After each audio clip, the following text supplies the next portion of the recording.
Shalom saudara-saudara semuanya. Shalom. Saya menyapa saudara yang ada di rumah. Mari siapkan hati untuk beribadah kepada Tuhan. Dalam waktu yang hanya 2 jam ini, mari setiap kita mengalami perjumpaan dengan Tuhan. Haleluya. Terima kasih Tuhan. Saudara, tidak terasa bulan ini akan segera berakhir dan kita akan memasuki bulan yang baru, yaitu Desember.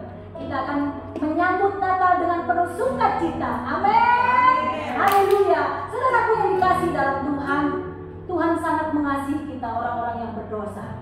Tidak ada orang yang tidak berdosa. Semua orang berdosa. Tetapi Yohanes 3:16 berkata, karena begitu besar kasih Allah akan dunia ini, sehingga Ia mengaruniakan anaknya yang tunggal, supaya setiap orang yang percaya kepadanya tidak binasa, melainkan beroleh hidup yang kekal.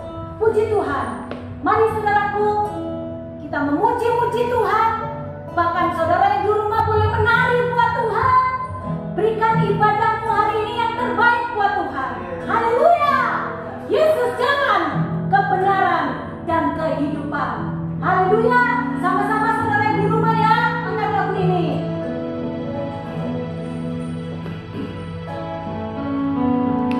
Glory, haleluya. Glory, dan di rumah sama-sama nyanyi. Glory, haleluya. Glory,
dosa itu.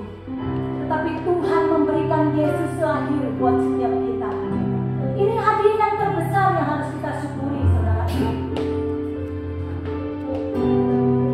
Firman Tuhan berkata, sekalipun dosamu merah seperti kirmisi, akan menjadi putih seperti bulu domba. Tuhan hadir di tengah-tengah kita. Saudara yang ada di rumah, kita yang ada di tempat ini, saudara menyanyi buat Tuhan, buat buka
mengenal Allah beserta dengan kita, itu yang membuat kami tetap melangkah dalam segala keadaan dan kondisi. Karena kami percaya Allah kami tidak pernah mengecewakan orang-orang yang berharap kepadanya. Karena itu berkati Tuhan agar setiap kami yang mengikuti ibadah Praise and Worship Infinity, baik yang di studio maupun yang menyaksikan melalui streaming YouTube, Tuhan bekerja dalam kami Yesus. Karena kami percaya Tuhan hadir bersama dengan kami. Bahkan sekalipun yang menyaksikan ibadah ini melalui YouTube, melalui smartphone mereka, smart TV mereka, melalui laptop mereka, tablet mereka, Tuhan tetap menjamah hati mereka. Sehingga setiap benih firman Tuhan yang ditabur benar-benar berakar, bertumbuh, berbuah. Maka hamba doa, Tuhan yang menguruskan dari bibir hamba kata kalimat ucapan ayat poin dan bagian-bagiannya berasal dari hamba. Terima kasih untuk seluruh tim worship dari Praise and Worship Infinity yang sudah mengambil bagian. Biarlah semua bagian dalam pelayanan hanya untuk kemuliaan nama Tuhan. Hamba berdoa Tuhan, ibadah ini dari awal pertengahan hingga pada akhirnya ada hadirat Tuhan, sehingga kami yang menikmati hadirat ini benar-benar pulang dengan kekuatan, bahkan ada kesembuhan, ada pengharapan hanya di dalam Tuhan. Di dalam nama Bapa, Putra, Kudus, setiap kita yang siap dengan firman Tuhan, bersama-sama kita katakan amin. Haleluya, puji Tuhan. Terima kasih untuk seluruh tim worship. Puji Tuhan, haleluya. Shalom. Senang sekali bisa kembali saya untuk membagikan kabar kebenaran firman Tuhan di Praise and Worship Infinity.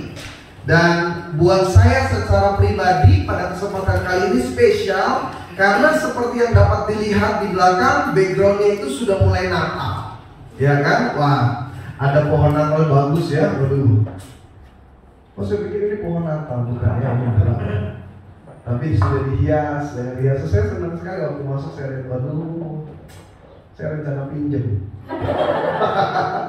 Sudah pasang pohon Natal? Ya. Sudah ya?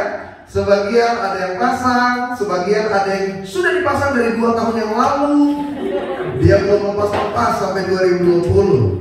Tapi betul, sebenarnya kalau orang tanya pendeta, orang Kristen wajib nggak pasang pohon Natal? Kalau saya secara pribadi katakan tidak wajib.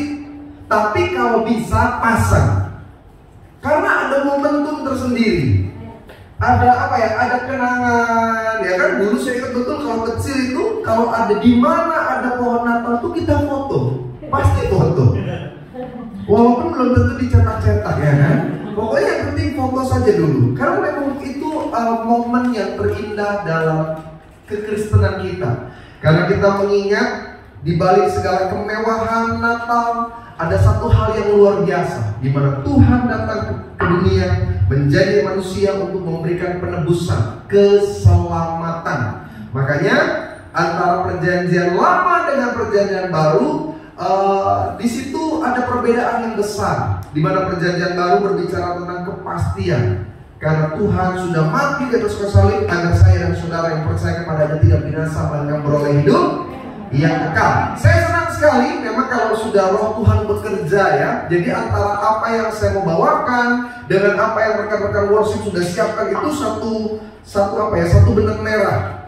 Saya senang sekali tadi diiringi dengan lagu penyembahan Immanuel, Allah beserta kita. Karena hari ini tema khotbah saya adalah We Don't Scare, God is with us. Tuhan beserta kita, kita tidak takut. Mazmur 118. Saya mau minta tolong kepada seluruh rekan-rekan yang ada di Praise and Worship Infinity untuk bisa membuka Mazmur 118 ayat 1 sampai dengan ayat yang ke-9. Perhatikan baik Alkitab saudara. Mazmur 118 ayat 1 sampai dengan ayat yang ke-9.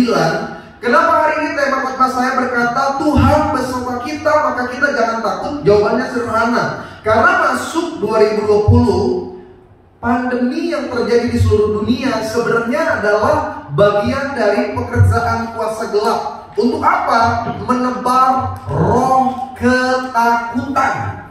Roh ketakutan itu membuat seseorang sulit untuk melangkah. Nanti saya jelaskan secara lebih spesifik. Tapi betul, ketakutan atas penyakit hari-hari ini tuh di luar bahkan dari batas wajar.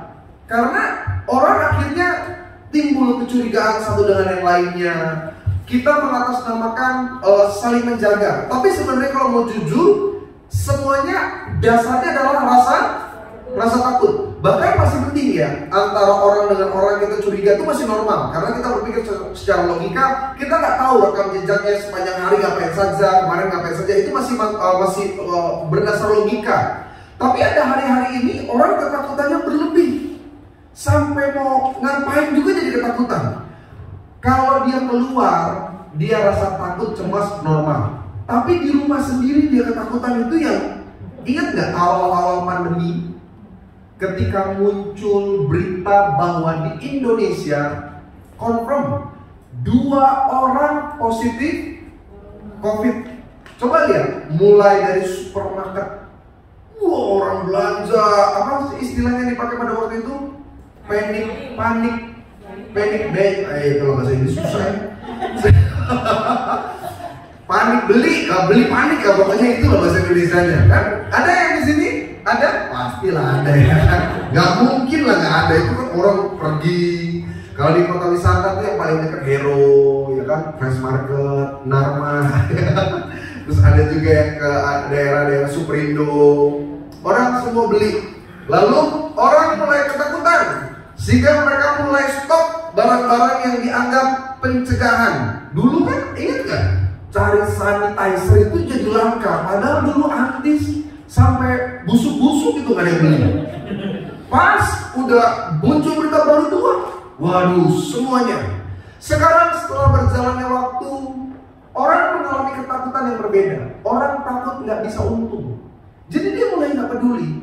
Ya udah, pandemi lah. Yang penting toko saya tetap buka, orang datang. Ya sudah, mau ada pandemi kek, yang penting saya tetap ke kantor. Ya sudah, mau pandemi kek, pokoknya apa yang saya. Jadi ketakutan itu bisa mengubah seseorang menjadi apa yang normal, menjadi tidak normal. Nah, saya percaya Alkitab pernah katakan Tuhan tidak pernah memberi roh. Iya, Tuhan memberi kita roh keberanian. Tapi apa definisinya? Mazmur 118 1-9, saya meminta tolong kepada seluruh rekan-rekan karena ayatnya tidak terlalu banyak. Kita baca keseluruhan 1 sampai dengan 9. Sudah di sana?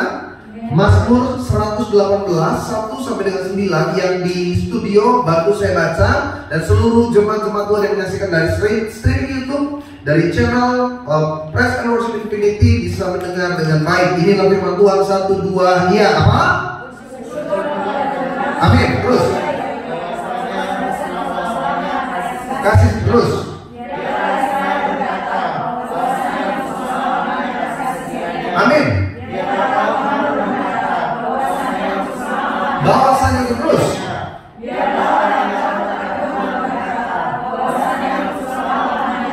Amin. Terus.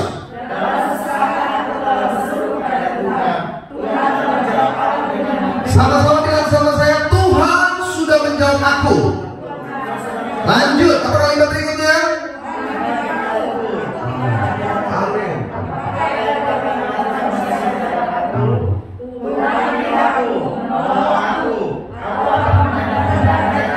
Yes, amin.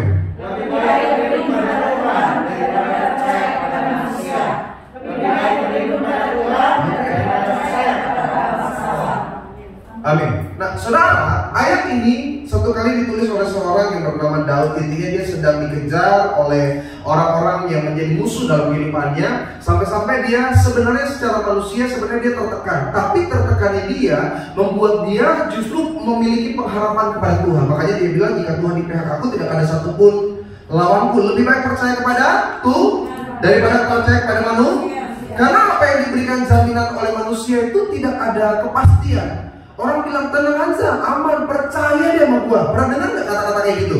Iya kan? Waktu kita mau bisnis, tenang aja, aman, percaya dia sama gua. Tiba-tiba bukannya untuk tekor.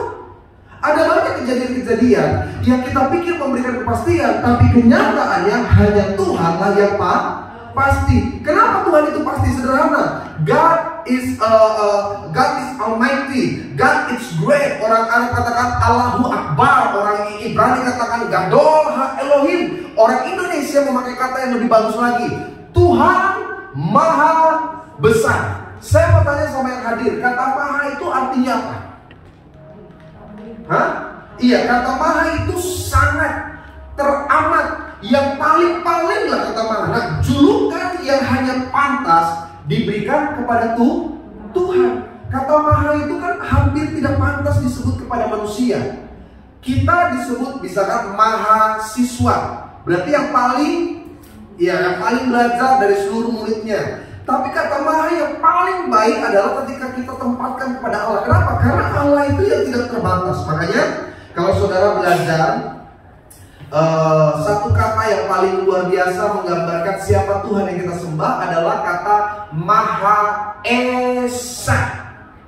Kita seringkali mendengar istilah-istilah di luar, Tuhannya orang Kristen itu berapa sebenarnya? Kan ada Allah Bapa, Allah Putra, Allah.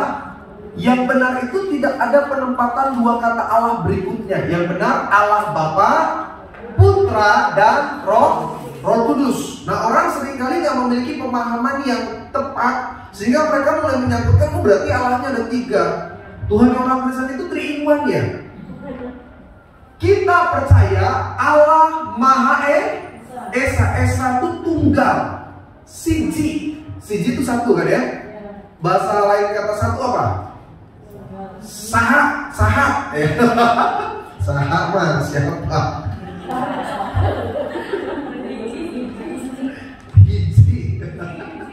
Siji itu loh. Makanya kalau saudara pernah dengar lagu ini kan, hormat bagi Allah Bapa, hormat bagi anaknya, hormat bagi Roh. Tidak ada pengulangan kata Allah. Ketiganya yang Esa. Nah, jadi memang kata Esa itu menggambarkan Allah kita tunggal. Itu kemahaan yang tidak diganti oleh apapun. Tapi saudara, kenyataannya gini, kemahaan Tuhan, kemahaannya Allah bisa tidak terjadi dalam hidup kita sebagai orang beriman. Salah satu penyebabnya adalah ketakutan. Saya bahas secara pembelajaran sederhana. Manusia memiliki 4 dasar emosi. Yang pertama disebut kebahagiaan. Pernah bahagia? Iya. Yang kedua namanya kemarahan. Pernah marah? Semua manusia pernah marah, termasuk Yesus Kristus ketika dia datang ke dunia, dia pernah marah. Yang ketiga namanya kesedihan. Kebahagiaan, kemarahan, kesedihan, dan yang paling akhir 4 dasar emosional dalam hidup manusia adalah ketakutan. Nah, takut sebenarnya adalah suatu tanggapan emosi atas datangnya ancaman. Takut adalah mekanisme pertahanan hidup dasar. Karena ada banyak orang pendeta bilang begini, jangan kita takut. Takut itu dosa. Saya mau tanya, takut itu dosa nggak? Takut dosa nggak? Tidak, karena takut orang berencana. Sampai sini ngerti ya? Saya mau menikah, aduh takut saya nggak bisa menghidupi. Saya kerja, saya bisnis, saya dagang, saya mencari nafkah. Takut membuat orang berhati-hati. Saudara kalau bawa mobil perlu nggak ada rasa takut? Perlu. Kalau nggak takut kita tutup mata aja. Ya ngerti nggak maksud saya? Tapi ketakutan yang tidak terkendali ini yang membuat kita bisa berdosa. Karena takut sebenarnya kita tahu bagaimana kita mengatur langkah dan rencana kita. Karena takut akhirnya kita berhati-hati. Bedanya anak kecil dengan anak balita adalah ketidaktakutannya. Anak kecil dia mulai timbul rasa takut. Jadi kalau dia lihat kolam gitu, dia, ayo lihat ikannya sayang. Papa pegangin. Anak-anak, kenapa dia bisa lebih berhati-hati? Coba kalau balita. Sini. Masuk dia kan main ya kan? Dia nggak peduli, pokoknya yang dia suka dia masuk aja. Kenapa dia bisa sampai seperti itu? Tidak punya rasa takut. Jadi takut adalah salah satu dari 4 dasar emosional manusia. Hanya saja ketika rasa takut mulai menguasai hidup saya dan hidup saudara, ketika takut mulai mengendalikan cara kita berpikir, disinilah engkau tidak pernah melihat kemahabesaran Tuhan dalam hidup saya dan hidup saudara.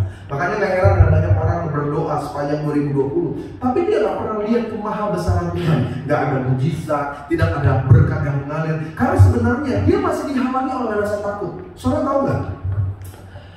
Ketakutan sebenarnya adalah ancaman dasar kekristenan. Gereja itu tidak hancur karena tidak ada jemaat. Perhatikan baik, gereja tidak hancur bukan karena jemaatnya nggak ada, berarti gerejanya hancur. Enggak. Sampai hari ini saya masih punya banyak kenalan hamba-hamba Tuhan yang buka gereja, jemaatnya cuma 2 orang. Oma-oma lagi. Selama pendeta khotbah, dia tidur. Bener, saya nggak bohong. Mungkin sebagian saudara pernah ketemu sama pendetanya. Bener, masih standby sampai hari ini. Bahkan selama pandemi, online tidak ada, puji Tuhan. Praise and worship masih ada ibadah streaming. Itu nggak ada sama sekali. Tidak ada bentuk ibadah apapun. Udah cuma sedikit, tapi gerejanya tutup. Tidak. Gereja tidak hancur cuma karena tidak ada jemaat. Gereja bahkan tidak hancur karena bangku kosong. Gereja tidak mati cuma karena tidak ada perizinan. Bahkan saya mau tekankan, gereja tidak mati karena ada bom. Tapi gereja mulai mati ketika ada ketakutan. Ketakutan mengubah rencana besar Tuhan dalam hidup saya dan hidup saudara. Makanya kita jangan takut. Immanuel, Allah beserta. Sama-sama bilang sama saya percaya Tuhan beserta saya. Betapa luar biasanya kalau saudara memaknai kata Immanuel. Tadi lagu tadi bagus ya. Saya bahkan sampai aduh Tuhan, terasa sekali gitu hadirat Tuhan bekerja. Maksudnya gini, andai saja kita menyadari kata Immanuel dalam keluarga, nggak ada ketakutan untuk kebutuhan, keperluan dan masa depan anak-anak kita. Andai saja kita mengerti kata Immanuel dalam bisnis, usaha, pekerjaan, karir, ekonomi kita, maka nggak ada ketakutan. Sesulit apapun kenyataannya, berkat yang mengalir, kita tetap percaya Tuhan memberikan pertolongan. Makanya jangan takut saudara, karena kita yakin Allah tidak pernah mengecewakan. Nah, takut membuat orang itu bisa menjadi bodoh. Saya tanya sama saudara, ada nggak orang Kristen yang rajin gereja, datang ke dukun, ada nggak? Banyak, bukan cuma ada, banyak. Di sini pernah ada ya. Di Praise and Worship waktu kita lagi belajar dulu ada, ya kan? Tapi hari ini nggak ada. Ya kan, hari ini nggak ada yang ngaku maksudnya. Tapi betul, dia bahkan sudah ambil bagian dalam pelayanan, dukun masih jalan. Kenapa dia masih tetap lakukan pergi ke dukun? Bodoh. Dasarnya dari mana? Takut akan ketidakpastian. Ya saya sih doa pendeta, saya sih berharap dan saya sih percaya ayat-ayat firman Tuhan akan digenapi. Tapi kan kita juga butuh tanya. Toh ini dukun juga orang Kristen pendeta. Kita bahkan sebelum didukunin tuh, sebelum kita ritual tuh, dia bilang doa dulu Bapak kami. Pernah dengar nggak istilah kayak gitu? Saudara tahu nggak? Di beberapa daerah, bahkan sebelum berperang, perhatikan ya, sebelum berperang ada yang dibaptis dulu, dikasih jimat. Tulisannya nanti malaikat Mikael, Jibril. Pokoknya ditulis nama-nama malaikat dalam Alkitab. Ada itu di dalam jimat. Bahkan tidak sedikit orang Kristen sampai hari ini menaruh jimat dalam dompetnya dengan tulisan-tulisan lafal Ibrani. Ya kan, biar samaan. Yang satu tulisan Arabik, yang satu pakai Ibrani. Benar. Dan itu realita yang terjadi until today 2020. Di mana sekarang bayi tidak mengerti TV tabung. Mereka bahkan tahunya TV-nya touchscreen. Tapi ternyata masih ada banyak orang terikat dengan yang namanya okultisme, kedukunan. Kenapa? Takut, tidak ada kepastian. Kenapa orang masih percaya sama yang namanya maaf, betul, kalau tersinggung, itu maksud tujuan saya, ya kan? Percaya arah mata angin bisa mengubah ini kebaikan dalam rumah atau tidak, ya kan? Mau beli rumah, ada tusuk sate atau enggak? Kalau bisa posisinya menghadap ke utara, jangan ke tempat lain. Tangga harus ada hitungannya. Padahal gereja, padahal ibadah, padahal nama Tuhan disebut di rumahnya. Tapi kenapa masih tetap melakukan hal-hal seperti itu? Ketakutan membuat seseorang jadi bodoh. Itu yang saya mau tekankan. Benar, jadi bodoh. Kok pendeta ngomongnya gitu? Iya. Emang apa ngaruhnya? Jumlah anak tangga sama berkat Tuhan nggak ada. Nggak, tapi itu kenyataan yang harus kita bongkar. Ada orang bilang begini, ya sebenarnya kan kita menghargai budaya. Budaya harus dilestarikan. Tapi budaya yang tidak sesuai dengan firman bisa membuat kita jadi bodoh. Contoh, dapur harus lebih tinggi karena supaya berkatnya tetap mengalir. Akhirnya banyak kejadian jatuh gara-gara dapur lebih tinggi. Neneknya, gue kagak mau lagi rumah menantu gue gitu. Kenapa? Dapur yang tinggi bener. Yang lain tambahin dapur cuma 10 cm, dia sampai setengah meter. Saya tanya sama menantu saya, kok tinggi amat dapur lu? Biar berkat terus mengalir, man. Dan inilah kenyataan yang terjadi. Makanya orang kalau misalkan dia ketakutan, akhirnya cerai. Kenapa? Ya saya pikir pasangan saya nggak bisa berubah, pasangan saya nggak bisa diperbaiki, rumah tangga saya nggak bisa kembali disatukan, anak-anak saya nggak bisa diselamatkan lagi, pasangan saya nggak bisa lagi diubahkan. Ketakutan membuat orang jadi cerai. Karena ketakutan, akhirnya orang mulai datang ke kuburan. Nanti Natal, saya mau ingetin siapapun yang nonton streaming Praise and Worship Infinity, pendeta nyekar boleh nggak? Boleh. Yang tidak boleh ngomong, ya kan? Dulu selama hidup nggak pernah kita ngomong. Orang tua telepon, ya nanti, ya lagi sibuk, ya. Giliran mati, ma, gimana ma di dalam ma? Mau aku tambahkan wifi nggak ma di dalam ma? Itulah kenapa orang seperti itu bodoh. Saya waktu tugas di Minahasa Utara itu kalau Natal tahun baru orang boleh lilin. Boleh, tidak apa-apa bu. Saya kekristenan tidak pernah bertentangan dengan budaya. Kita bertentangan dengan okultisme. Ketika orang mulai bosan Pak, ini rokok kesukaan Bapak. Asapnya ngebul, mulai berkurang. Padahal dia tiup angin. Bapak lagi merokok, Bapak lagi merokok. Padahal kalau kita katakan urusan orang mati dengan orang, tidak ada lagi urusan kita dengan orang mati. Berdoa di kuburan boleh nggak? Boleh, tapi bukan untuk mendoakan yang sudah mati. Doalah untuk keluarga yang masih ada supaya akur-akur selama masih hidup, supaya sehat-sehat, supaya masih ingat sama keluarga. Ketakutan membuat seseorang bodoh. Orang jadi korupsi kan karena itu awalnya takut kurang, takut nggak kaya, takut nggak bisa memiliki, akhirnya punya orang diambil. Orang akhirnya karena ketakutan melakukan hal-hal yang bodoh, melakukan apa namanya? Sekarang anak-anak muda saya nggak harus pikir, saudara. Saya kan dapat banyak laporan ya dari jemaat-jemaat Tuhan gitu. Maksudnya tren-tren yang terjadi di sosial media, khususnya aplikasi apa yang lagi ngetren sekarang tuh.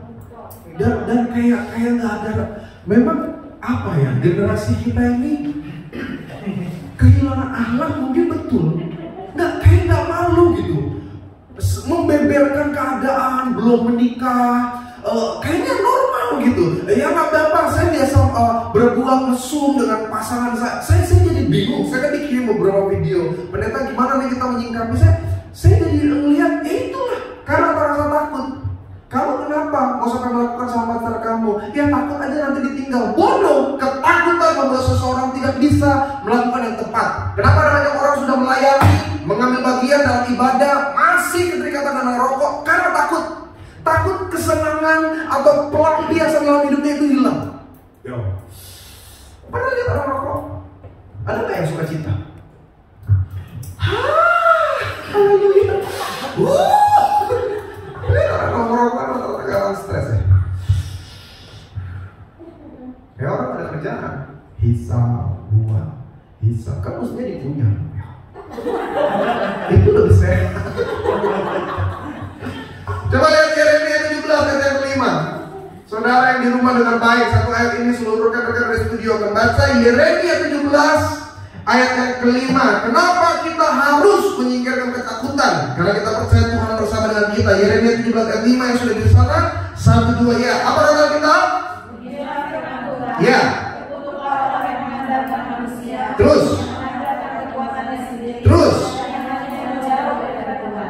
Apa kata kita? Terkutuk Tuhan mereka. Bukan saya yang bilang, Tuhan yang bilang. Ada zaman bilang keras banget firman-Nya, ya. Komplain sama Tuhan sana. Tuhan yang bilang terkutuk, yang mengandalkan manusia dan kekuatannya. Orang kalau kedukun ngandalin siapa? Tuhan atau manusia? Manusia. Ngandalin ilmu, ngandalin kemampuan manusia. Kita katakan terkutuk. Makanya jangan heran bertahun-tahun kita ibadah, mengenal Yesus, mendengar janji-janjinya, tidak pernah tergenapi. Karena kita dikuasai oleh ketakutan. Nah, ada dua hal. Yang pertama, apa sih penyebab ketakutan? Penyebab ketakutan awalnya adalah dosa. Kejadian pasal 3 ayat 10. Ya, pegang Alkitab. Bantu saya baca Kejadian pasal 3 ayat 10. Yang sudah di sana, perhatikan sama-sama Kejadian 3 pasal 3 ayat 10. Jadi ini peristiwa ketika manusia jatuh di dalam dosa. 1, 2 ya apa? Ya. Sama-sama bilang sama saya takut. Jadi ketika manusia jatuh dalam dosa, apa yang pertama kali terjadi dalam kehidupan mereka? Mereka mengalami ketakutan. Akibat apa? Dosa.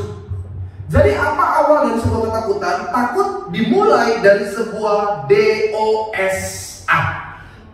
Dulunya normal normal-normal aja. Di taman itu bersama dengan Hawa, Adam, bersama dengan Tuhan. Tuhan berjalan normal. Tapi ketika mereka jatuh dalam dosa, Tuhan tanya, "Where are you Adam? Where are you Hawa, di mana kamu?" Dan mereka berkata, "Ketika aku mendengar suara Tuhan Allah, aku menjadi jadi ketakutan." Dimulai dari dosa. Itulah sebabnya saudara, kenapa sih Yesus harus datang? Seperti background saya, kita merayakan Natal. Di Natal itu kita ingat ketakutan, kecemasan, kekhawatiran kita dihapuskan. Apa sih ketakutan yang mendasar dalam hidup manusia? Takut mati. Kaya miskin takut mati. Sehat sakit takut mati. Pintar bodoh orang takut mati. Kenapa rata-rata orang takut mati? Ketika dibuat sebuah penelitian lapangan, yang takut karena sakit ya, karena proses kematian itu sebenarnya cuma hanya sekitar 20-30%. Tapi sisanya apa mereka takutkan? Ketidakpastian setelah mereka mati. Makanya kenapa Yesus datang ke dunia memberikan tebusan? Karena dulu untuk menerima keselamatan, untuk menerima kepastian hidup di kerajaan sorga, ada sesuatu yang harus kita kerjakan. Saya pernah ajar pada waktu itu bahkan orang harus bawa lembu, sapi, mereka bawa domba untuk menggantikan dosa-dosa mereka. Kenapa takut? Orang mau berdoa jadi takut karena merasa nggak layak. Orang mau sukses, mau berumah tangga takut. Saya kan seorang yang jahat, saya kan orang yang melakukan banyak kesalahan dan dosa. Itulah kenapa Kristus datang ke dunia. Salah satunya untuk mencabut rasa takut saya dalam hidup saudara. Sehingga ketika kita sakit kita bilang, tidak ada lagi dosa, pelanggaran saya mengikat, saya percaya mujizat Allah menyembuhkan saya. Itu kan yang saya katakan, kita lepas dari ketakutan. Ketika orang mulai bertanya, suami kamu gak akan berubah, model kayak gini mah dia akan tetap. Namanya juga udah karakter. Tapi orang yang lepas dari ketakutan, dia akan berkata, aku percaya pemulihan akan terjadi bagi rumah tanggamu. Orang berkata, anak-anakmu itu bodoh, nilainya gak sebagus orang lain. Bahkan kamu gak punya dana untuk mengkuliahkan, mensupport dengan pendidikan yang baik. Tapi selama kita lepas dari ketakutan, kita yakin masa depan anak-anak kita dalam tangan Tuhan. Jadi kita percaya gitu, rancangannya bukan kecelakaan melainkan damai sejahtera. Apa yang membuat kita hidup dalam ketakutan? Dosa. Itu kan yang bikin kita gak bisa berdoa. Karena ada intimidasi. Kita mulai berdoa dan Iblis mulai bilang, mulut kamu kan baru berbohong. Ada orang bilang, saya tuh sehari gak makan kuat pendeta. Minum sehari itu kuat pendeta. Yang gak kuat seharian itu gak bisa gibah itu.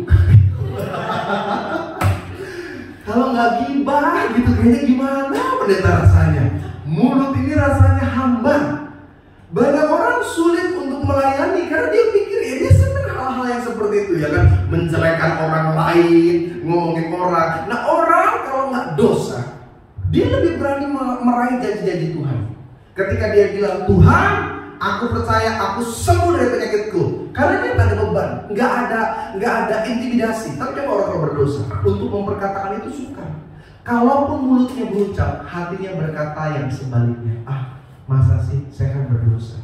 Itulah kenapa rasa takut dimulai dari sebuah dosa. Jadi memang begini saudara, takut itu terdiri dari dua hal. Secara kan manusia itu dibagi menjadi trikotomi, tubuh, jiwa, dan roh. Atau ada juga yang mempelajari manusia itu menjadi dua bagian, dikotomi, roh, karena tubuh dan jiwa itu dijadikan satu. Nah ketakutan itu bisa dari roh dan juga bisa dari tubuh, jiwa kita. Ketakutan yang datang dari jasmani ini. Saya ambil gambaran sederhana. Kan takut itu adalah rangsangan yang datang dari luar. Nah apa yang membuat rasa takut timbul dari jasmani kita? Panca indera. Kita bisa takut karena apa yang kita lihat, apa yang kita dengar, apa yang kita cium, apa yang kita rasa. Sampai sini saudara ngerti nggak saya? Kalau melihat siapa sih yang nggak paham ya kan, kita lihat yang terbang warna putih, padahal jemuran tetangga itu tertiup angin. Darah Yesus. Wah. Aduh, karena ini streaming ya, saya kalau nggak streaming lebih enak cerita-cerita kayak gini, senang. Yang kedua, orang bisa takut karena apa? Suara.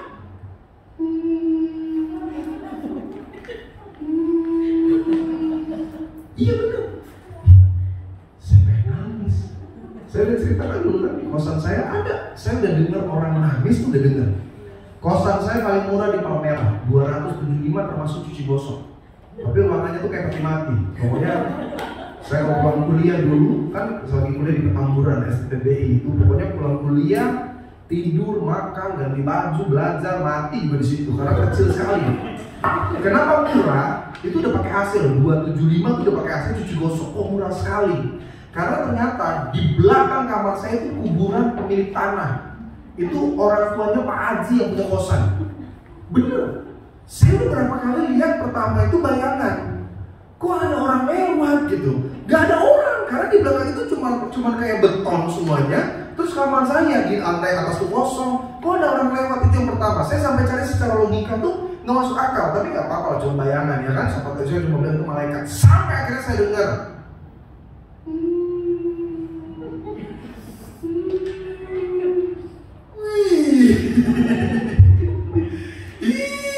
Itu seluruh lubang hidung saya gitu kan.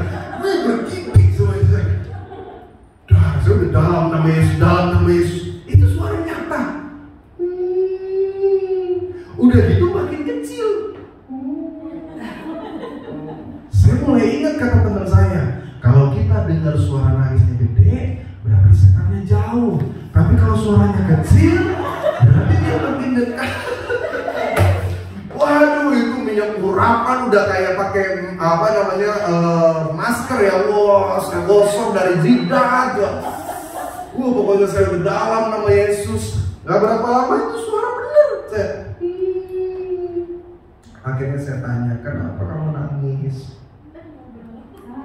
Saya mati. Penasaran. Pendeta kenapa nangis? Saya belum bayar kosannya.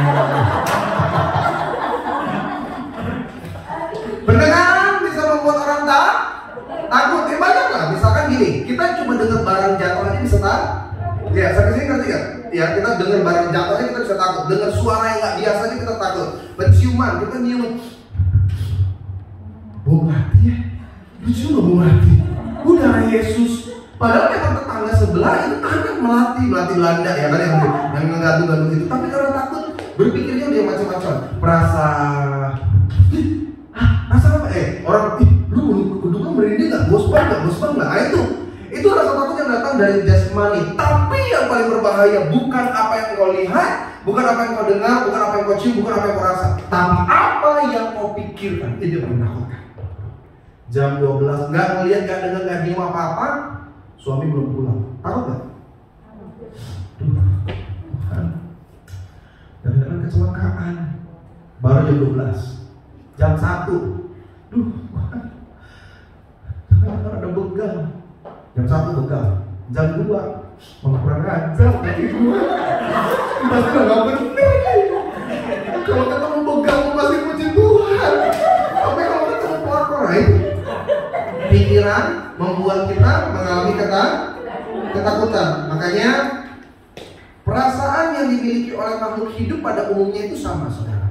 Saya mau bilang begini, binatang itu bisa takut, normal, dan itu normal. Anjing itu dibentak takut. Anjing itu dilempar bunyi sesuatu itu takut. Anjing nonton film horor sama takutnya kayak gitu. Apalagi waktu bagian jump scare, waktu muncul tiba-tiba dengan iringan musuh yang mengagetkan, anjing juga takut. Apa yang membedakan kita dengan anjing, dengan binatang rasa takut kita? Rasa takut anjing seringkali hanya berhenti sampai sana. Tapi kita habis selesai nonton, kita merasa hantu yang ada di film itu ada di rumah kita. Bener gak? Iya kan? Sebenarnya saya mau tanya, karena setannya atau karena pikiran? Itu yang menakutkan, saudara. Yang saya khawatir ketika rasa takut ini masuk dalam pikiran-pikiran di keluarga. Kita ngerasa, mertua saya nggak menghargai saya, mertua saya itu kayaknya pilih kasih, suami saya itu kayaknya memang orangnya kasar, nggak bisa diubah, suami saya itu munafik. Kita mulai pikir, masa depan anak-anak saya bermasalah. Ketakutan kita harus dikalahkan dan ditentukan ke dalam kekuatan dalam Tuhan. 2 Timotius pasal pertama ayat ke-7. Waktu saya katanya saya langsung selesaikan bagian yang kedua. 2 Timotius pasal yang pertama ayat yang ke-7. Lihat Alkitab saudara yang di streaming YouTube melalui channel Praise and Worship dengar baik. Inilah firman Tuhan. 2 Timotius pasal 1 ayat ke-7. 1, 2 ya. Apa? Sebab Allah tidak memberikan kepada kita roh. Lanjut. Amin. Lihat, kasih, keberanian, kasih dan ketertiban itu yang membuat kita tetap melangkah dalam keluarga dengan iman pengharapan. Yang kedua, apa sih yang membuat kita harus percaya untuk tidak takut ketika kita mengingat Immanuel, Allah beserta kita? Karena dampak hidup dalam ketakutan adalah kegagalan. Hakim-Hakim pasal 7, 3-7 masih dibuka, sudah boleh catat. Jadi ini kisah ketika Tuhan berkata kepada Gideon, ayo hadapi bangsa yang besar itu, namanya Midian. Tapi kenyataannya jumlah tentara Israel sangat-sangat sedikit. Kenapa sangat sedikit? Karena Tuhan proses. Tuhan bilang begini, yang takut dan gentar suruh pulang. Maka sekian puluh ribu orang pulang. Sisa mungkin orang-orang pemberani. Tapi Tuhan berkata lagi kepada Gideon, suruh mereka minum. Yang minum seperti anjing suruh pulang. Dan Gideon mulai hitung. Berbaris, hitung. 1, 2, 3, 299, 300. Wah, ini salah, itu lagi dewa. Dan kenyataannya jumlah yang Tuhan izinkan bersama dengan Gideon hanya 300 orang. Tapi kan Alkitab katakan, ke dalam tangan Tuhan diserahkan seluruh ke dalam tangan Midian diserahkan kepada seluruh tangan Tuhan, sehingga dihancurkan hanya dengan 300 prajurit. Kenapa? Ini kan sebenarnya mengajarkan kita bahwa yang kita pikir tidak mungkin, yang kita pikir mustahil, bagi Allah tidak ada perkara yang tidak mungkin. Apa sih yang membuat kita gak pernah lihat mujizat Tuhan? Ketakutan. Dampak yang pertama, orang yang hidup dalam ketakutan kehilangan kesempatan melihat kuasa Tuhan. Saya ingin saudara memberikan membuat satu renungan singkat ini. Awalnya ada sekian puluh ribu orang yang ikut untuk berperang. Lalu Tuhan mulai tanya, yang takut dan gentar suruh pulang. Saya bisa bayangin nggak, proses demi proses sampai dengan 300 orang akan berperang melawan Midian. Alkitab tidak pakai jumlah, Alkitab pakai kata hiperbola. Jumlahnya seperti belalang di padang gurun dan seperti pasir di lautan. Saking banyaknya musuhnya bangsa Midian sampai nggak dihitung dengan angka. Tapi kenapa orang Israel dihitung dengan angka? Alkitab ingin menggambarkan betapa mustahilnya untuk menghancurkan Midian. 300 orang ini mungkin pikir udahlah, matilah kita sekarang. Udahlah, pokoknya ya udah maju aja. Mungkin tak ada lagi pikiran tentang masa depan. Tapi justru 300 orang ini yang melihat kemuliaan dan kemahabesaran Tuhan dibanding sekian puluh ribu yang lain. Nah, saya takut saudara, jangan-jangan hidup kekristenan kita itu sama seperti sekian puluh ribu orang yang pulang. Kita gereja, ibadah, dengan firman, kita doa, kita nyembah, kita netesin air mata. Tapi kita gak pernah lihat mujizat. Kenapa? Ketakutan menguasai hidup kita. Sehingga ketika Tuhan bilang, ayo bantu dalam pelayanan, maju, gak bisa, gak mungkin, saya belum mampu, di sinilah. Andai saja aku mau lebih melangkah, mungkin kau akan melihat tingkap-tingkap berkat terbuka lagi di depanmu. Tuhan mulai bilang, ayo dagang aja. Ini loh instrumennya, ini modalnya, tapi terlalu kecil, Tuhan gak apa-apa, coba aja. Dan kalau kita berani melangkah, apakah Tuhan akan tutup mata kita, akan tutup mata atau menutup tingkap-tingkap lagi? No, Tuhan pasti kucurkan berkat, saudara. Bisnis sukses selalu dimulai dari hal yang kecil dan selalu dijalani dengan kegagalan. Itu yang harus ditekankan. Jadi kalau orang bisnis, usaha, berkarir takut gagal, ya gak bakal pernah sukses, saudara. Orang-orang besar melewati tahap-tahap yang menyakitkan dan menghancurkan dirinya. Tapi apa yang tidak dimiliki oleh orang lain? Mereka punya keberanian. Kita Kristen ini seringkali kayak melihat Tuhan bagi hidup kita. Sehingga ketika ada tantangan, sehingga ada kesempatan, kita sulit melangkah. Di situ lo nggak pernah lihat mujizat besar bagi iman saudara. Maaf ya, andai saja Sadrak, Mesak, Abednego takut. Ada nggak kisah 3 orang yang masuk perapian dan keluar tanpa bau gosok di badan mereka? Tidak ada. Andai saja Daniel takut ketika keluar titah raja, tidak ada Allah lain yang disembah selain daripada patung yang dibuat oleh Raja Babel. Apakah ada cerita tentang gua singa, seorang yang masuk dan keluar tanpa luka di badannya? No, tidak pernah ada. Ketakutan membuat cerita kita jadi konyol, sama seperti Petrus. Jika engkau itu Tuhan, izinkanlah aku berjalan bersamamu di atas air. Dia mulai melangkah, angin berhembus, rasa takut menciptakan kebimbangan. Dan dia mulai tenggelam. Yang harus saudara garis bawahi, Petrus adalah seorang nelayan profesional. Dan salah satu skill yang dia miliki adalah berenang. Tapi kenapa dia nggak bisa berenang pada waktu itu? Kenapa dia berteriak, Yesus tolong, aku akan tenggelam? Ketakutan membuat kita bodoh. Saya mau kita keluarga besar dari Praise and Worship Infinity menyadari dampak dari ketakutan. Pertama, kita kehilangan kesempatan melihat kuasa Allah. Yang kedua, merubah berkat menjadi musibah. Itu sama seperti kisah Petrus tadi. Itu sama seperti Ananias dan Safira. Mereka ketakutan sampai harus berbohong. Takut untungnya diambil semuanya. Takut berkatnya hilang. Makanya ada banyak orang sulit perpuluhan. Ini dasarnya ini takut. Nanti gak cukup, nanti kurang, nanti gak bisa. Tuhan yang bilang, ujilah aku. Tuhan pasti sampai pakai kata ujilah aku. Masakan aku tidak membukakan tingkap-tingkap langit bagimu. Tapi kan kenyataannya sulit untuk kita perpuluhan. Memberi kejangan, memberikan tubuh jiwa dan roh. Memberi perpuluhan aja supi. Kalau bisa kita itu. Gak balik kita komplain, Tuhan udah 3 bulan nih. Katanya dikembalikan 10, 60 orang sudah berganda. Tingkap-tingkap langit boro-boro. Tingkap-tingkap dompet juga gak ada yang kebuka. Gimana nih Tuhan? Jadi kita takut gitu. Takut itu membuat berkat menjadi musibah. Membuat yang ketiga, apa dampak dari ketakutan? Membuat kita sulit untuk beriman. Jadi kita sulit untuk percaya. Sama peristiwa seperti Elia. Elia dikatakan 400 nabi Asyera, 450 nabi Baal dia bantai. Bahkan dia udah melihat bagaimana Tuhan menyatakan dirinya ada. Mari kita tunjukkan siapa Tuhan yang hidup. Kita persembahkan korban yang api melahap. Itu dia Tuhan yang benar.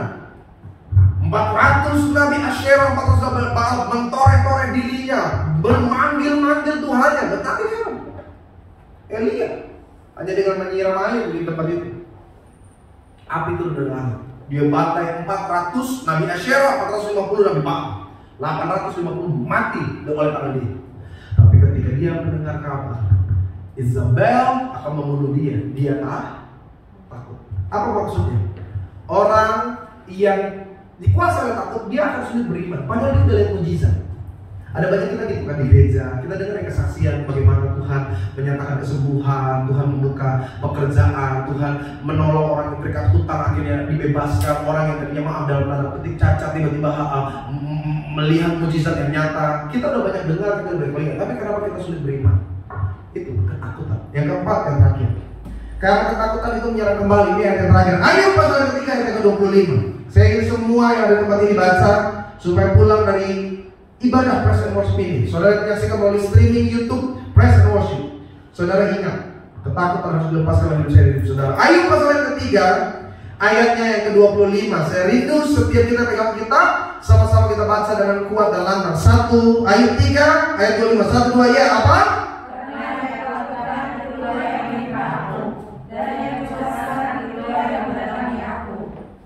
Kecurigaan, berpikir negatif, asumsi, khawatir, itu yang seringkali merusak keadaan hidup kita. Artinya kenapa kita harus hidup dalam keberanian? Kenapa kita percaya Tuhan menyertai kita, Immanuel? Karena takut itu menyerang kembali. Apa yang kita takutkan itu yang terjadi. Kenapa bisa terjadi? Saya pernah jelaskan dalam pengajaran karena gini, ketakutan juga memiliki power, saudara.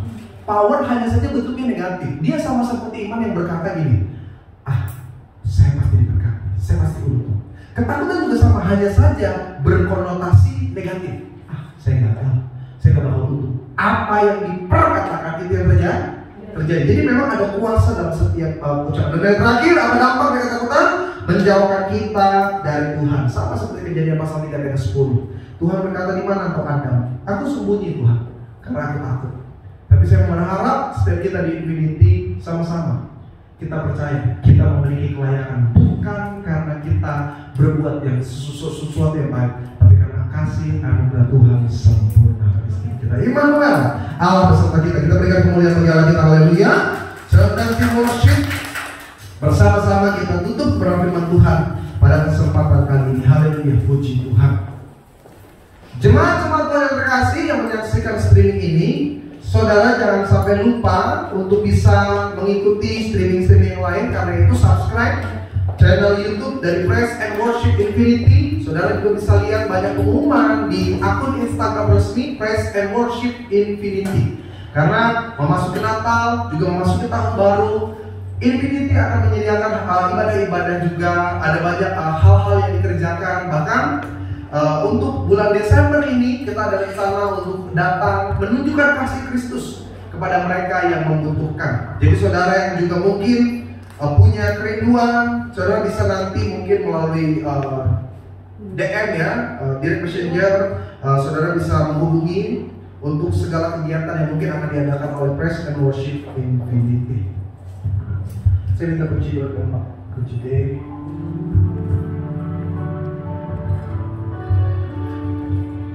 Kau tunjukkan kasih setia. Saudara yang tahu dan coba katakan, kau menyediakan yang ku perlu. Katakan kau setia. Amin. Amin. Kau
andai saja saudara memahami makna kata Immanuel, maka hidup kita akan lebih bermakna.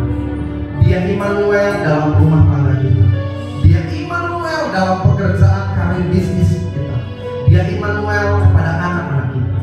Itu yang membuat kita yakin bahwa seburuk apapun kenyataan yang kita lihat, Tuhan selalu memberikan kepastian.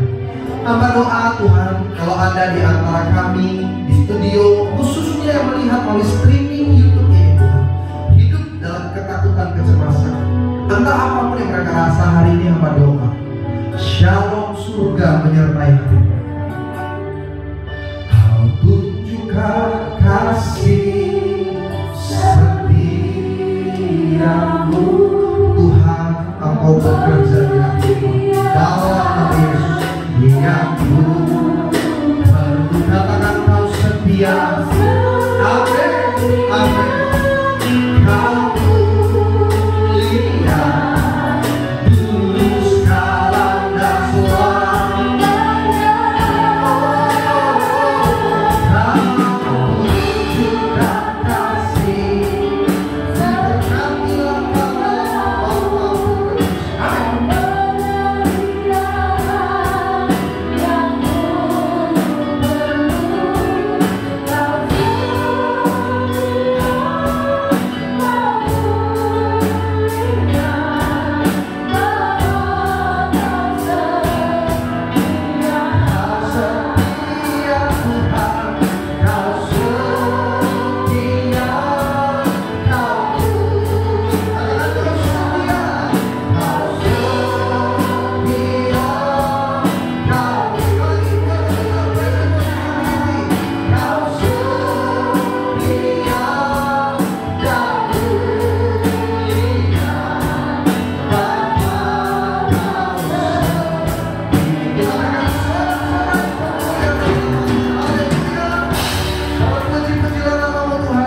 Tuhan menjadi bagian yang kekal dalam kehidupan kami. Kami percaya Tuhan bersama kami. Kami tidak takut. Haleluya. Bersama-sama kita yang percaya katakan amin. Haleluya. Puji Tuhan.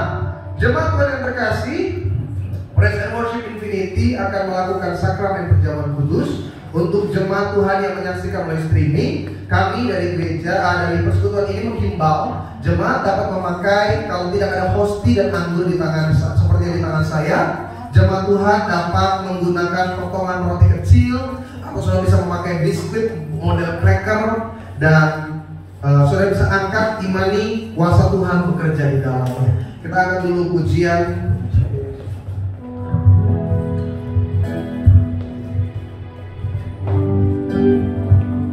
Oleh kuasa darah-Mu, Kau-Lah tebus dosaku. Kekudusan-Mu melingkupiku.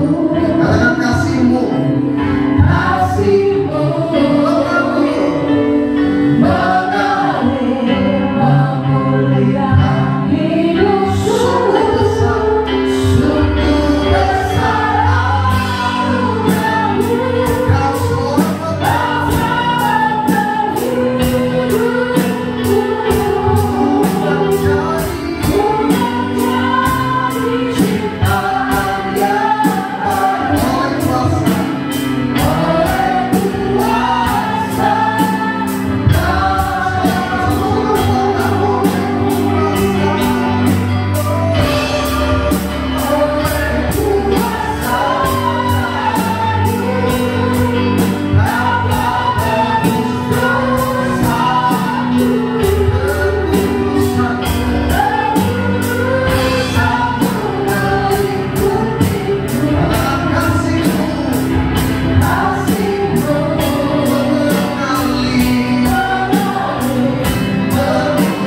Untuk engkau mengingat bahwa Dia sudah mati untuk menyelesaikan segala, bukan hanya segala dosa, tapi juga segala kutuk. Artinya tidak lagi ada kutuk dalam hidup saya dan hidup saudara.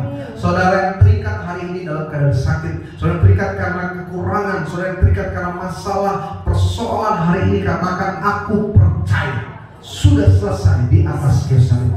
Bersama dengan saya dalam nama Tuhan Yesus Kristus, inilah roti yang turun dari sorga, inilah tubuh Tuhan Yesus yang pertama yang memberi aku keselamatan. Bersama dengan pasanganku, keluargaku, anak-anakku, orang tuaku, kami hidup kekal di kerajaan sorga. Yang kedua, oleh bilur-bilurnya yang terombang tertikam di atas kayu salib, kami percaya kami dibebaskan dari segala vonis, sakit penyakit, bahkan segala pandemi, virus-virus yang merebak, kami tolak dalam nama Yesus. Kami percaya penjagaan, perlindungan Tuhan sempurna bagi hidupku dan keluargaku. Yang ketiga, oleh kuasa pengorbanan Yesus di atas kayu salib, hidup kami diubahkan, diangkat naik dan tidak turun, dijadikan kepala bukan ekor. Tuhan ubah apa yang kupegang, apa yang kukerjakan, Allah buat berhasil dalam hidupku. Inilah roti yang turun dari sorga, inilah tubuh Tuhan Yesus Kristus. Mari kita makan inilah tubuh Tuhan Yesus Kristus.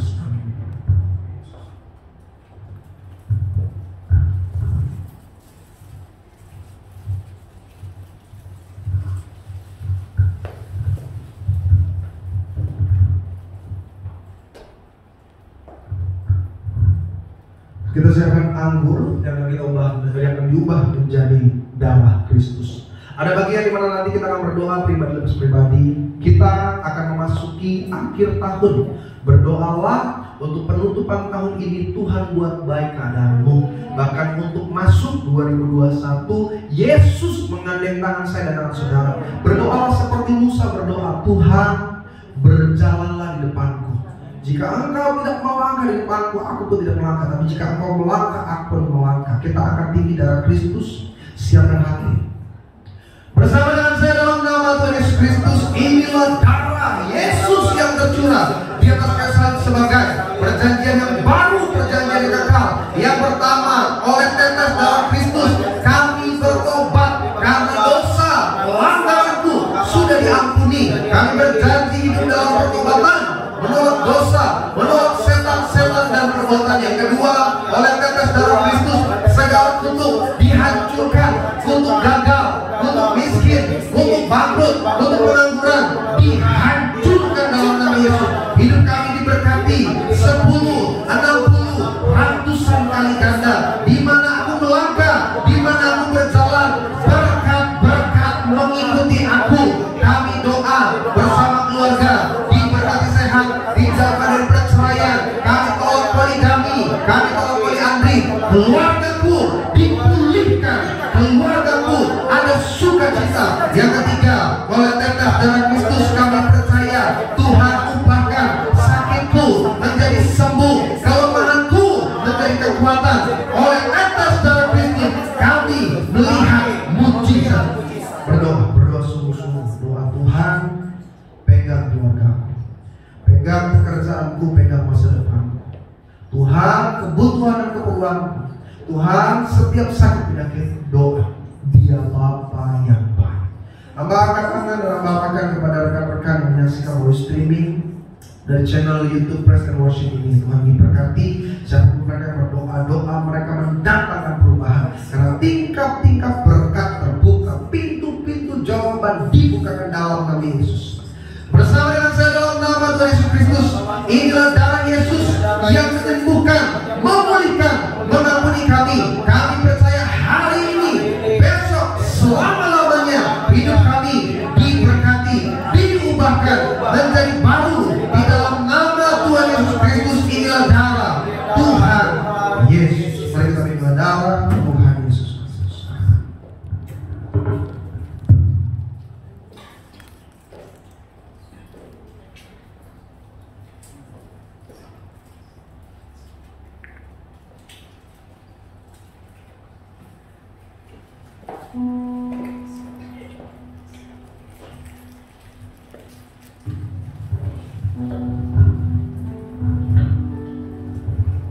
Saya serahkan kepada yang bertugas.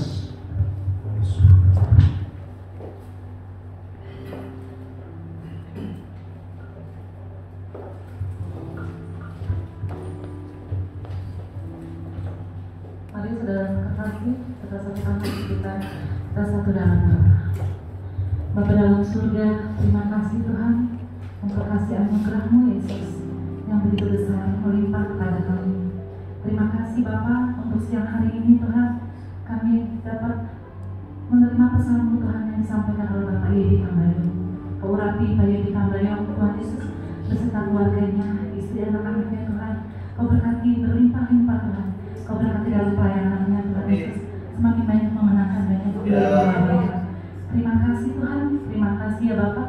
Kami berdoa untuk Indonesia Tuhan Yesus. Kau berkati Indonesia Bapak. Kau pulihkan Indonesia Tuhan. Indonesia Tuhan Yesus. Kau jamah Tuhan Yesus Indonesia dari Sabang sampai Merauke ya Tuhan. Untuk COVID Tuhan Yesus semakin menurun Tuhan Yesus. Semakin kuat iman Indonesia Tuhan Yesus. Dan imunnya semakin kuat Tuhan untuk menghadapi pandemi ini Tuhan. Terima kasih Tuhan. Terima kasih ya Bapak. Terima kasih ya Yesus. Kami berdoa juga Tuhan Yesus untuk Bapak Presiden Pak Jokowi beserta staf dan jajarannya Tuhan, memberikan hikmat Tuhan Yesus dalam memimpin negeri bangsa Indonesia ini Bapak. Terima kasih Tuhan. Terima kasih Bapak. Kami juga berdoa Tuhan Yesus untuk rencana kami Tuhan tanggal 1 Desember Bapak. Kami akan memberkati Tuhan Yesus untuk Yayasan Kasih Karunia Tuhan di Mega Bendung Tuhan Yesus. Pimpinan-Mu, penyertaan-Mu Tuhan Yesus sempurna Tuhan untuk acara ibadah Natal Praise and Worship Infinity Tuhan. Kami serahkan semua dalam tangan-Mu Tuhan. Engkau yang beracara Tuhan Yesus untuk acara tanggal 1 juga berdoa, Tuhan Yesus, kami berdoa untuk semua jemaat Praise and Worship Infinity, Tuhan, yang menyaksikan acara Tuhan Yesus untuk ibadah online, Tuhan Yesus. Urapi mereka, Tuhan Yesus. Ada urapan, ada kuasa Tuhan nyata, Tuhan Yesus. Mereka yang sakit, Tuhan Yesus, dalam nama Tuhan Yesus, Kau sembuhkan Bapa. Untuk mereka yang beban berat, Kau berikan kelegaan, Tuhan. Menjamah mereka, Tuhan Yesus. Terima kasih Bapa, terima kasih ya Yesus. Dalam tangan-Mu kami serahkan, Tuhan Yesus, semuanya, Tuhan Yesus. Dalam nama Tuhan Yesus Kristus, kami sudah berdoa dan mengucap syukur. Sama-sama kita katakan, amin.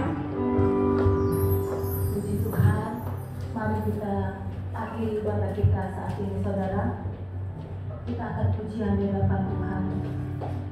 Oh Yesusku, Engkaulah Raja damai. Terima kasih Tuhan Yesus, karena Engkau hidup kami berarti. Terima kasih. Oh Yesusku, Engkaulah Raja damai.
kita yang beriman kepadanya, kita akan melihat penyertaan dan pertolongan. Karena kemarin di akhir ibadah ini, arahkan hatimu dan angkat tanganmu, tanda engkau berharap bergantung berserah hanya kepada Tuhan. Lihatlah tangan-tangan kami yang terangkat di hadapan-Mu, Tuhan. Kami percaya hanya Engkau sumber keselamatan kami, Engkau sumber berkat, Engkau sumber kesembuhan, Engkau sumber pemulihan hidup kami. Maka biarlah tangan-tangan ini akan melihat dengan nyata janji-Mu tergenapi, bahwa tingkat-tingkat berkat-Mu dari segala surga terbuka dan tercurah bagi setiap kami. Maka dengan kuasa otoritas daripada Allah berkata, diberkatilah engkau bersama dengan keluarga, diberkatilah engkau setiap pekerjaanmu, usaha, bisnis, karir, perekonomian dan masa depan saudara. Diangkat hidupmu naik dan tidak turun, dijadikan engkau kepala dan bukan ekor. Tuhan memberikan kemenangan bukan kekalahan. Angkat-angkatmu lebih tinggi, dan biarlah tanganmu terima pengurapan. Diberkatilah tanganmu, tangan orang berhasil. Apa yang kau pegang, apa yang kau kerjakan, Allah buat berhasil dalam kehidupan. Diberkatilah kesehatanmu, Tuhan menyertai dalam setiap langkah-langkah saudara. Umat Tuhan, terima berkat, rahmat, anugerah dari Allah Bapa, cinta kasih Tuhan Yesus Kristus dan penyertaan yang paling bersama dengan Roh Kudus. Mulai hari ini, besok, lusa, sampai Maranatha. Tuhan datang yang kedua menyebut setiap kita mempelai setia menjadi bagian dalam kerajaan Allah. Setiap kita keluarga besar Praise and Worship Infinity yang percaya diberkati oleh Tuhan, bersama-sama kita katakan amin. Haleluya, Tuhan. Terima kasih sudah menyaksikan sampai yang akhir. Kita kembali berjumpa dalam video streaming yang lainnya bersama dengan Praise and Worship Infinity. Tuhan Yesus memberkati.